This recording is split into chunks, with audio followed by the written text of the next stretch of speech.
The second area our research turned up we called financial model transformation.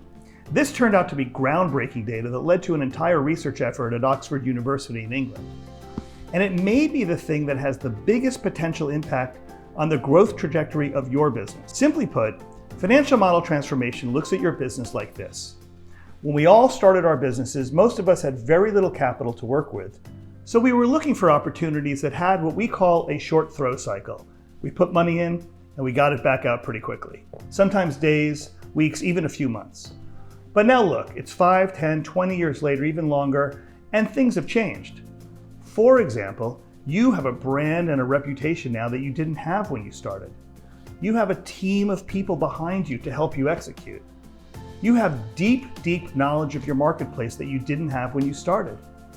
And you probably have access to capital at a level that you simply didn't have when you got started.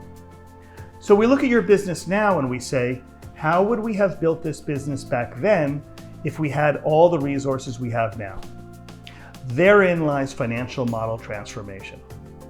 A good example would be one of our board members, Jim McCann from 1-800-Flowers. Now, he had a retail flower shop business. Look at it today. It's a massive global gifting conglomerate with brands like 800-Flowers, Harry & David, and a dozen others in that space.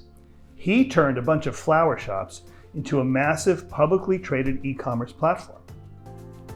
Financial model transformation. Maybe more down to earth would be Jerry Simpson from Kitewire.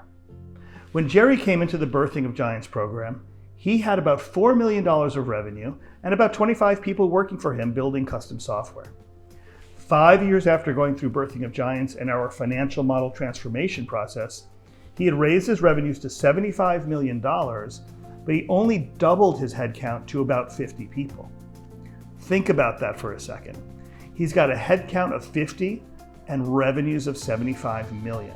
That's $1.5 million of revenue per employee. So how did he do it? When he started in Birthing of Giants, he had a custom software business. But after going through financial model transformation, by doing the work, he figured out that he could reinvent the business as a software as a service platform for the mobile security marketplace. He increased revenues almost 20 times, but only increased his headcount 2 times. Eventually, that company sold for $1 billion, and Jerry owned all of it at the time of sale. Now that's financial model transformation.